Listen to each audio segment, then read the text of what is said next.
함께 살펴볼 하나님 말씀은 야고보서 5장 7절부터 11절까지 말씀입니다. 그러므로 형제들아 주께서 강림하시기까지 길이 참으라. 보라 농부가 땅에서 나는 귀한 열매를 바라고 길이 참아 이른 비와 늦은 비를 기다리나니 너희도 길이 참고 마음을 굳건하게 하라. 주의 강림이 가까우니라. 형제들아 서로 원망하지 말라. 그리하여야 심판을 면하리라. 보라 심판주가 문 밖에서 기다리니라. 형제들아 주의 이름으로 말하는 선지자들을 고난과 오래 참음에 분노. 함께 읽습니다. 보라 인내하는 자를 우리가 복되다 하셨니 너희가 욥의 인내를 들었고 주께서 주신 결말을 보았거니와 주는 가장 자비하시고 긍휼히 여기시는 이시니라. 아멘. 여러분 한 주간도 주님의 은혜 안에서 평안하셨습니까? 대강절 말씀 읽기 계속하고 계시죠? 성경책을 읽는 일이 쉽지만은 않은 일 같아요. 오래된 표현들이 많고 또 생소한 이름이나 지명, 단어들이 참 많아서 결코 쉽지 않을 텐데, 하지만 우리가 어떤 일이든지 간에 좀 새로운 분야에 처음 입문을 하게 되면 비슷한 경험을 하지 않습니까? 조금 참고 몸에 익히면 금세 좀 재미를 느끼게 되고 또 궁극적으로는 내가 원하는 바를 얻을 수 있게 되는 거죠. 하지만 참고 견디지 못하고 쉽게 포기해버리면 처음 품었던 뜻과 목표에 가까이 가지 못하게 되겠죠.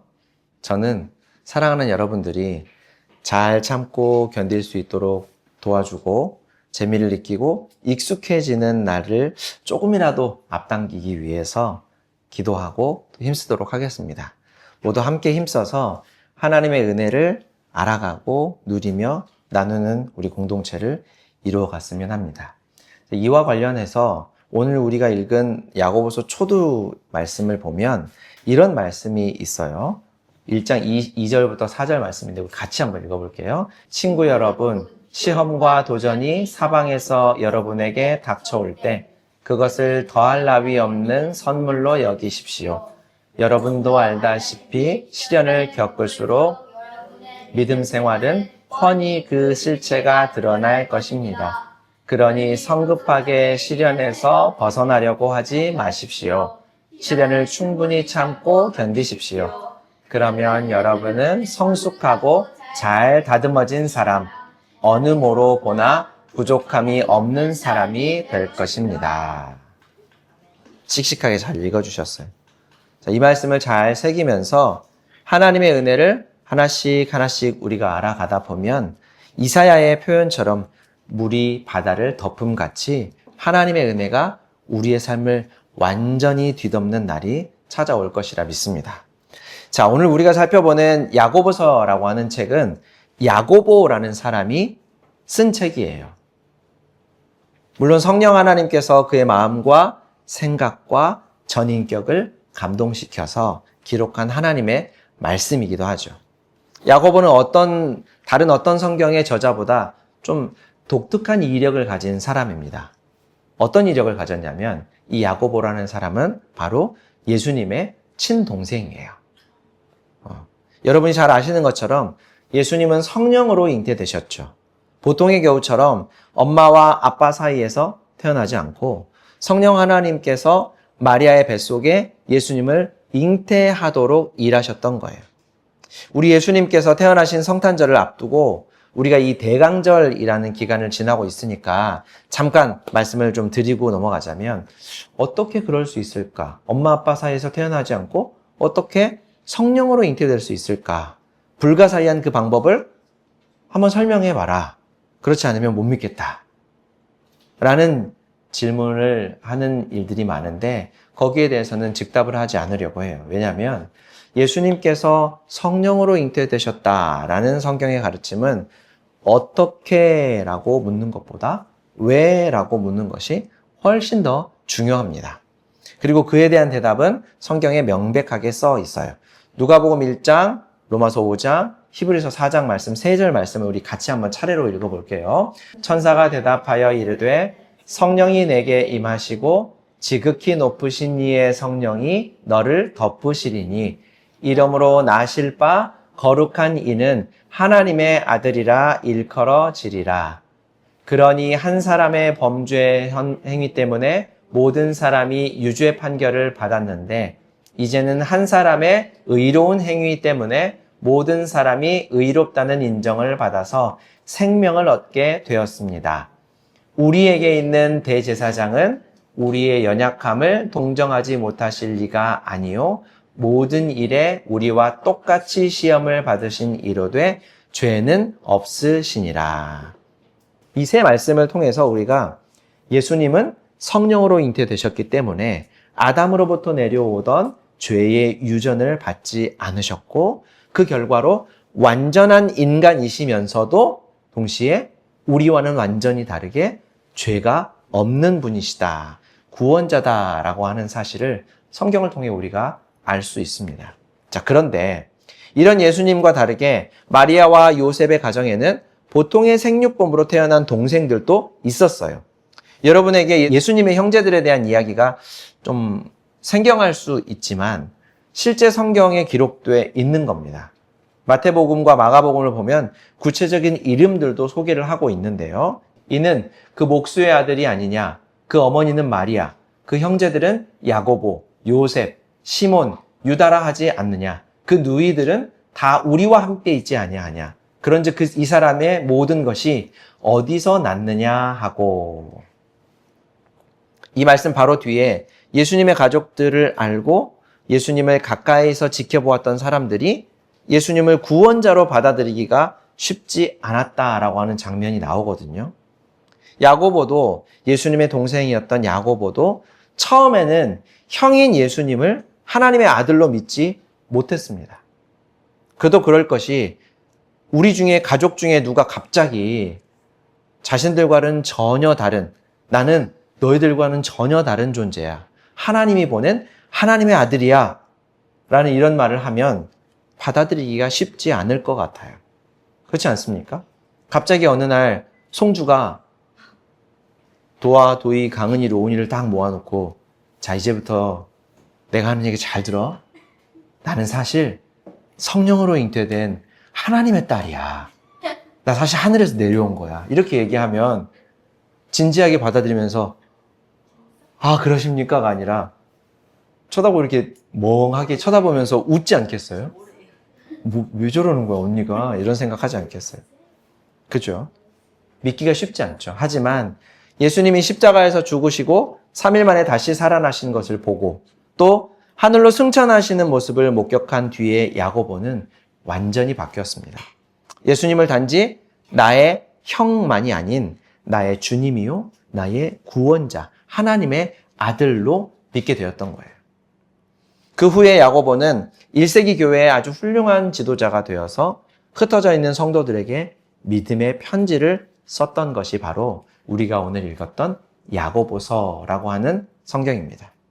자, 예수님의 모든 제자들이 예수님과 특별한 관계를 맺었고 그 안에서 보고 듣고 믿고 또 깨달아 알게 된 일들을 증언하기 위해서 글을 남기게 되었고 우리가 가지고 있는 성경책, 신약 성경이 그러한 결과물이지만 야고보는 또 다른 측면에서 예수님과 좀 특별한 관계를 맺고 있었죠. 예수님께서 죽으시고 부활하시고 승천하신 일과 더불어서 형제로서 느끼고 경험하고 보았던 일들까지 더해서 글로 꾹꾹 눌러 사랑하는 성도들에게 편지를 보냈던 것이죠. 야고보서를 읽다 보면 믿음, 실천, 고난, 인내라고 하는 말이 유독 눈에 띕니다. 오늘 우리가 살펴보는 본문은 인내를 중심으로 하는 말씀이에요. 자, 오늘 본문 바로 앞에를 보면 부자들이 가난한 사람들을 괴롭히는 이야기가 나옵니다.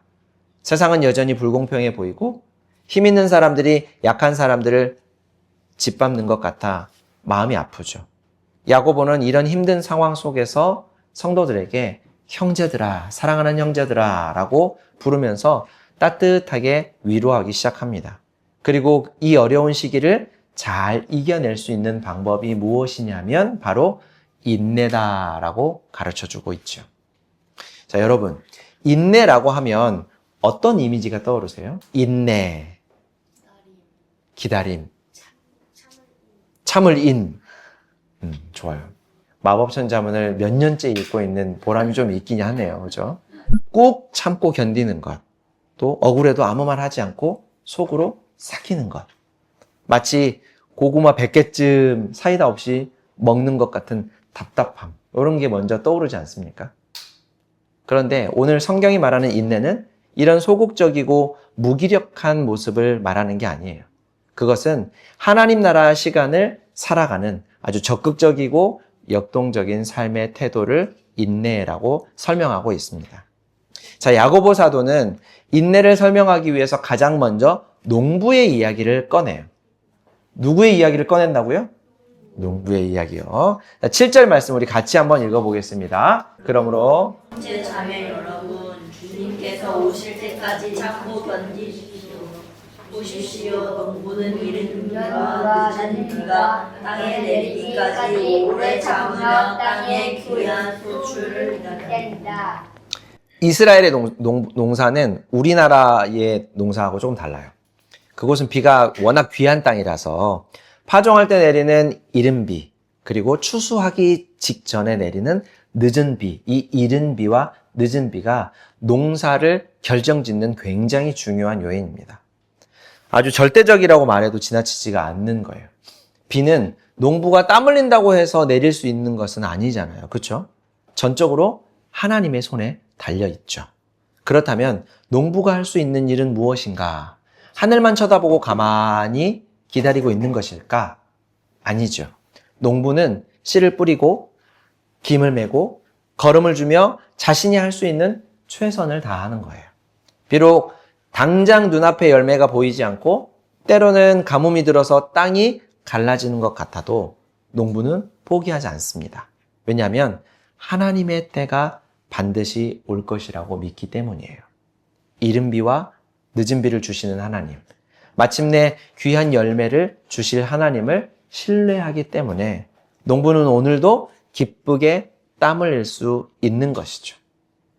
자, 이게 바로 성경이 말하는 인내라고 하는 겁니다.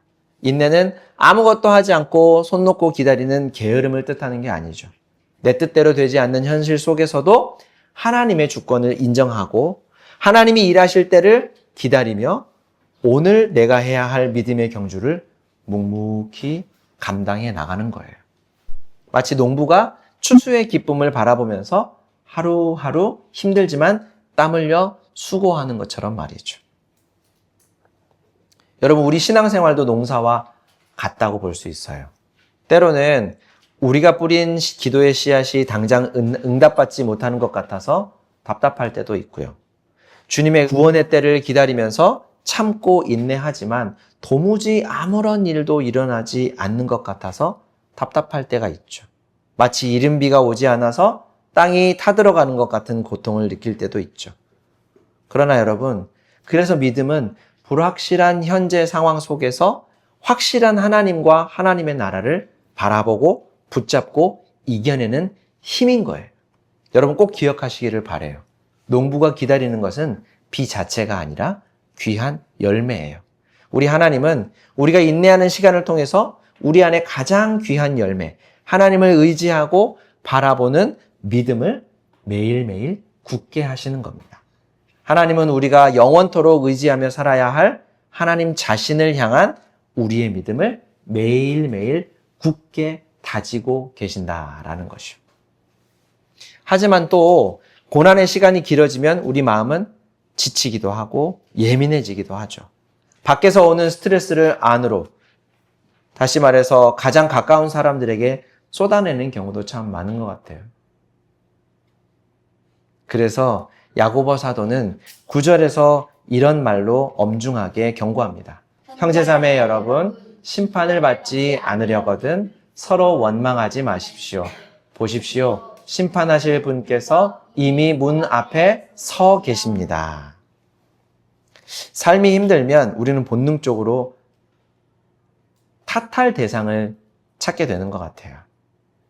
너 때문이야. 네가 잘못해가지고 이래. 네가 이렇게 해서 그래. 이 말씀을 준비하면서 제 모습을 굉장히 많이 돌아보게 되더라고요. 나는 그러지 않나. 이미 그러고 있는 것 같아서 참 가족들에게 미안한 마음이 많이 생기더라고요. 자, 여러분. 우리가 불평과 원망이 우리 입술을 지배하게 될 때가 참 많은 것 같아요. 그렇지만 여러분, 우리가 서로를 향해서 삿대질하고 비난하고 책임을 전가하는 그 순간에 진짜 재판장이신 주님께서 문 밖에 서서 기다리고 계신다라고 하는 사실을 잊어서는 안 됩니다. 우리가 서로를 심판하려고 할 때 우리는 하나님의 자리에 앉아서 하나님의 흉내를 내고 있는 거예요. 심판의 권한은 오직 하나님께 있다라는 거 명심하십시오. 우리가 겪는 고난이 아무리 힘들어도 그것이 형제를 미워하고 원망할 핑계가 될 수는 없는 법이에요. 오히려 고난의 때일수록 우리는 서로를 더욱 불쌍히 여기고 서로를 위해 기도하고 서로의 짐을 나누어 져 주어야 합니다. 그것이 바로 하나님 나라의 백성들이 살아가는 방식이에요. 하나님 나라 백성들의 삶의 방식이라고 하는 어쩌면 조금 거창한 말을 하지 않더라도 다들 힘들고 수고로운 삶을 살아가는데 서로 친절하게 대하면서 살아가면 우리가 살아가는 세상이, 우리 사회가, 우리 가정이 조금 더 밝아지지 않을까 하는 생각도 해봅니다. 자, 여러분, 야고보는 인내의 본보기로 선지자들과 욥을 소개하고 있어요. 먼저 선지자들은 자기 생각을 먼저 전한 게 아니라 하나님의 말씀을 대신 전달한 사람들이죠. 그런데 그들의 삶은 어땠는가 하면 예레미야는 숱한 세월을 눈물로 보내야 했고 많은 선지자들은 박해와 고난을 수없이 당하며 살아야 했습니다. 그들이 잘못해서 벌을 받은 게 아니에요. 오히려 하나님의 뜻대로 살았기 때문에 세상에서, 사회에서 고난받고 어려움을 겪었던 것이죠. 이것이 우리에게 큰 위로가 되었으면 해요. 세상의 방식, 세상의 법칙과는 사뭇 다른 우리 하나님 나라의 방식에 따라 살아가는 것이 어쩌면 고난과 고통의 연속이 될 수밖에 없지 않을까. 그런 생각과 그런 삶의 경험들 속에서 선지자들, 하나님의 뜻에 순종하며 그 하나님의 뜻을 오롯이 전했던 사람들의 삶이 얼마나 어렵고 힘들었는지, 하지만 그들의 나중이 얼마나 영광스럽고 큰 기쁨을 얻을 수 있었는지를 보면서 우리의 삶도 위로를 받았으면 좋겠습니다. 자, 욥이라는 인물이 또 있습니다. 그는 동방에서 가장 으뜸 가는 부자였대요. 그런데 그가 하루아침에 모든 것을 잃어버렸습니다. 재산도, 자녀도, 건강도 다 잃어버렸어요. 그가 고통 속에서 하나님께 울부짖을 때 마지막으로 곁에 남아 있었던 아내마저 남편을 욕하고 떠나버렸어요. 욥은 홀로 남겨져서 하나님께 자신의 고통에 대해서 따져 묻기도 했고 또 심지어 자신의 삶을 저주하기까지도 했습니다. 그런데 성경은 그것을 범죄라고 부르지 않고 인내라고 불러줘요. 왜 그럴까요? 욥은 고통 속에서 비명을 질렀을지언정 결코 하나님을 떠나지 않았기 때문이에요. 그는 하나님을 향해 소리쳤지만 하나님을 등지고 떠나지 않았어요. 하나님 앞에서 씨름하고 하나님을 붙들고 울고 하나님 앞에서 몸부림치는 것, 그것을 바로 성경은 인내라고 얘기해 줍니다. 욥의 결말이 무엇이었습니까? 단순히 재산을 2배로 받은 것이 아니죠.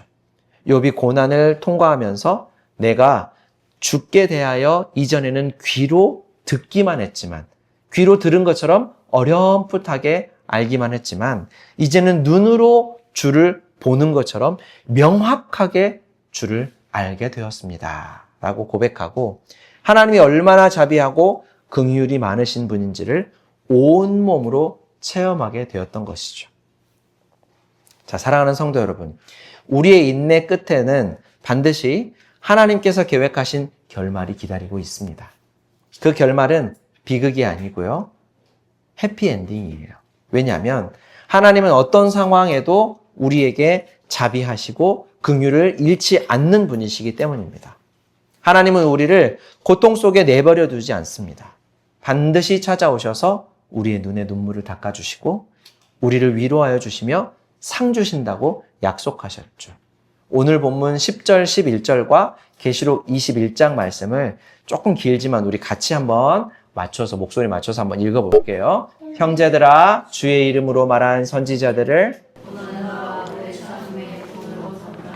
보라, 인내하는 자를 우리가 복되다 하나니 너희가 욥의 인내를 들었고 주께서 주신 결말을 보았거니와 주는 가장 자비하시고 긍휼히 여기시는 이시니라. 모든 눈물을 그 눈에서 닦아주시니 다시는 사망이 없고 애통하는 것이나 곡하는 것이나 아픈 것이 다시 있지 아니하리니 처음 것들이 다 지나갔음 이러라. 보좌에 앉으신 이가 이르시되 보라, 내가 만물을 새롭게 하노라 하시고 또 이르시되 이 말은 신실하고 참되니 기록하라 하시고 또 내게 말씀하시되 이루었도다. 나는 알파와 오메가요 처음과 마지막이라. 내가 생명수 샘물을 목마른 자에게 값없이 주리니 이기는 자는 이것들을 상속으로 받으리라. 나는 그의 하나님이 되고 그는 내 아들이 되리라. 아멘. 자, 여러분, 믿음의 다른 이름은 기다림이라는 거예요. 우리는 지금 대강절을 보내고 있습니다. 예수님께서 오신 날을 기다리면서 성탄을 향해 하루하루 한 걸음 한 걸음 걸어가고 있죠. 또 우리는 기다림의 시간을 살아가고 있어요. 우리를 위해서 십자가에서 죽으시고 부활하신 예수님께서 하나님 나라에 올라가시면서 제자들이 본 그대로 내가 너희들에게 다시 오겠다라고 했던 그 약속을 제자들과 함께 같은 마음으로 지금 기다리고 있죠. 때로는 그 기다림이 지루하고 힘들고 고통스럽게 느껴질 수도 있어요. 그도 그럴 것이 예수님께서 승천하신 지 벌써 얼마나 됐습니까? 2000년이나 지났죠. 이쯤 되면 안 오시는 거 아니야? 예수님 거짓말한 거 아니야? 아니면 예수님이 잊어버리신 거 아니야? 라고 생각할 수도 있어요. 하지만 우리가 지난주에 함께 읽었던 말씀, 베드로후서 3장 말씀을 우리 같이 한번 읽어볼게요.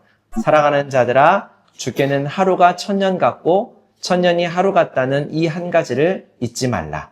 주의 약속은 어떤 이들이 더디다고 생각하는 것 같이 더딘 것이 아니라 오직 주께서는 너희를 대하여 오래 참으사 아무도 멸망하지 아니하고 다 회개하기에 이르기를 원하시느니라. 그러나 주의 날이 도둑같이 오리니 그날에는 하늘이 큰 소리로 떠나가고 물질이 뜨거운 불에 풀어지고 땅과 그 중에 있는 모든 일이 드러나리로다. 우리가 느끼기에 2000년이라는 시간은 헤아려 보기도 힘든 그런 긴 시간이죠. 우리들의 인생이 고작 100년 남짓밖에 되지 않기 때문에. 하지만 하나님에게는 하루가 1000년 같대요. 영원히 살아계시고 시간의 한계에 얽매이지 않는 하나님이기 때문이죠. 우리가 지금은 금세 지나가는 삶을 살아가겠지만 후에 우리 주님과 함께 영원한 삶을 살아가게 될 것이기 때문에 잠시 지나가는 이 인생, 이 삶 동안에 하나님을 온전히 의지하며 인내하는 삶을 살아가시기를 권면합니다. 농부가 이른 비와 늦은 비를 기다리듯이 우리도 하나님의 때를 기다립시다. 그저 막연히 기다리는 게 아니라 오늘 내가 해야 할 복음의 씨앗, 사랑의 씨앗, 믿음의 씨앗을 부지런히 뿌리고 심으면서 기다리자는 거예요. 서로 원망하지 말고 오히려 서로를 격려하고 마음을 굳건하게 하면서요. 다시 오실 심판주께서 우리 문 밖에 서 계신다라고 하는 것. 무섭게만 생각하지 마시고 문을 열고 들어오시면 우리와 함께 다시 영원한 하나님의 나라를 살아가게 될 것을 기대하시면서요. 그때가 되면 모든 것이 다 밝혀질 겁니다. 억울한 일은 풀어지고 상처는 치유되고 우리의 인내는 영광스러운 면류관을 얻게 될 것입니다.